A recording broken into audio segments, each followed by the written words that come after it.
ہمارے حاجی صاحب اللہ ان کے درجات بلند کرے، عجیب آدمی تھے. زندگی میں آدمی کی قدر ہوتی نہیں ہے، اس کے جانے کے بعد قدر ہوتی ہے. ایک مرتبہ فرمانے لگے کہ دیکھو تمہارے جی میں، تمہارے دل میں کوئی بات آئے تو تم اسے مشورے میں رکھو. تمہارے ساتھی قبول کر لیں تو ٹھیک ہے، اور اگر تمہارے ساتھی تمہاری بات کو قبول نہ کریں تو پھر کیا کرو؟ ہم کیا کرتے ہیں؟ ایک ایک کو سمجھاتے ہیں. دیکھو سمجھ نہیں رہے ہیں، میری بات سمجھ نہیں رہے ہیں، میری بات سمجھ نہیں رہے ہیں. ایسے بتو بیٹھے ہیں تمہارے سامنے، سب کو اللہ نے سمجھ دی ہے، عقل دی ہے، سب کو سمجھ دی ہے. تو حاجی صاحب کہنے لگے کہ دیکھو تمہارے دل میں ایک بات آئی ہے تو اپنے ساتھیوں کے سامنے رکھو. اگر وہ قبول کر لیں تو کرو، اور اگر وہ اسے قبول نہ کرے تو اللہ سے کہو کہ اللہ تو ان کے دل میں ڈال دے. کہ یہ کہو کہ تم اے اللہ جو میرے دل میں آئی ہے وہ ان کے دل میں ڈال دے. نہیں، اللہ سے یہ کہو کہ اے اللہ جو میرے دل میں آئی ہے اگر تیرے نزدیک یہ مفید ہے تو میرے ساتھیوں کے دل میں بھی ڈال دے، اور اگر تیرے نزدیک یہ مفید نہیں ہے تو میرے دل سے بھی نکال دے. کتنا آسان کام ہے کہ اللہ تو نے ایک بات میرے دل میں ڈالی ہے تو نے ڈالی ہے. اگر یہ بات تجھے پسند ہے، تجھے پسند نہیں ہے تو میرے ساتھی کے دل میں ڈال دے، اور اگر تجھے یہ پسند نہیں ہے تو میرے دل سے بھی نکال دے. بس کتا تو قصہ. اور کبھی جھگڑا، یہ سارے مشورے بہت ہیں، اسی لیے مشورے کی جو دعا ہے نا، دعا پڑھ کے بیٹھو. اب تو دعائیں پڑھنے لگ گئے، حالانکہ دعا مانگنے کی چیز ہے، پڑھنے کی چیز نہیں ہے، مانگنے کی چیز ہے. تو مشورے میں بعض مرتبہ پیچھے کا کوئی اثر ہوتا ہے، وہ پیچھے سے آیا ہے،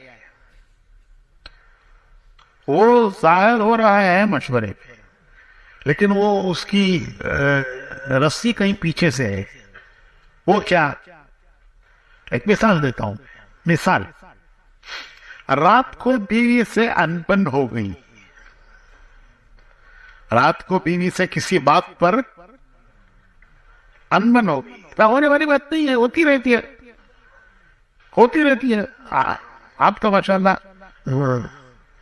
نہیں ہوتا ہوگا، آپ کیا، ہمارے یہاں ہوتا رہتا ہے.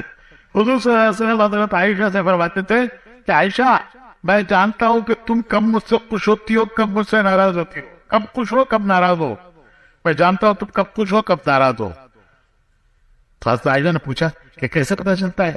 تو فرمایا یہ جب تم کہتی ہو کہ محمد کے رب کی قسم تو پتہ چلتا ہے کہ تم مجھ سے خوش ہو، اور جب ناراض ہوتی ہو تو کہتی ہو ابراہیم کے رب کی قسم. تو حضرت عائشہ نے عرض کیا کہ حضور خوش ہو یا ناراض ہو لیکن دل میں محبت آپ کی ہی ہے، دل میں محبت آپ کی ہی ہے. تو رات کو بیوی سے انبن ہو گئی، صبح انہوں نے اسٹرائک کر دی. کیا کر دی؟ اسٹرائک. نہ چائے نہ ناشتہ، اور صبح جلدی سے مشورے میں جانا تھا، اور جو رات کی لڑائی ہوئی تو بیوی نے اسٹرائک کر دی، نہ چائے بنا رہی ہیں نہ ناشتہ دے رہی ہیں. 1-2-3 مرتبہ ذرا ذرا کوشش کی کہ سو گئی وہ. اب وہاں سے نکل کے چلے تو راستے میں ہوٹل میں بھی کہیں چائے نہیں پی سکتے. اگر ہوٹل میں پیئیں گے تو لوگ پوچھیں گے کہ ولی صاحب کیا بات ہے آج گھر میں چائے نہیں ملی. تو وہ بڑا دل تھام کر آ گئے مشورے میں. گیس اندر بھرا ہوا ہے، گیس، اور رات کی لڑائی سے شروع ہوا ہے. تو وہ گیس بھرا ہوا ہے کہ چائے نہیں ملی، ناشتہ نہیں ملا. چائے کا جو آتی ہے اسے چائے نہ ملے تو وہ گیس بنتا ہے اندر. تو وہ گیس بھرا ہوا ہے. اب آ کے مشورے میں بیٹھے. ایک ساتھی نے ایک رائے، ہم نے ایک رائے. جب ہم نے رائے دی تو دوسرے ساتھی نے اس کے بالکل خلاف رائے دی، جو ہم نے رائے دی اس کے بالکل خلاف دوسرے نے رائے دی۔ جب اس نے ہماری رائے کے خلاف رائے دی تو اندر سلنڈر پھٹ گیا۔ کون سا سلنڈر؟ وہ جو گیس بھرا ہوا ہے، سلنڈر پھٹ گیا۔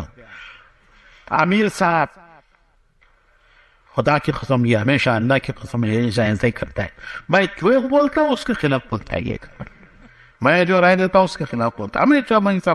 ہمیشہ میں تو بس تنگ آ گیا، یا یہ بیٹھے گا یا میں بیٹھوں۔ اب وہاں تھا مشورے میں، یا یہ بیٹھے گا یا میں بیٹھوں گا۔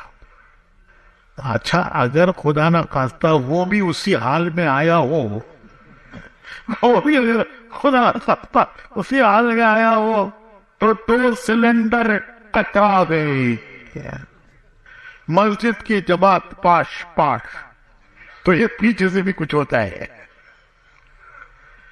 تو بھائیو، اس میں بڑے ضبط کی ضرورت ہے، بڑے تعامل کی ضرورت ہے، تعامل کی۔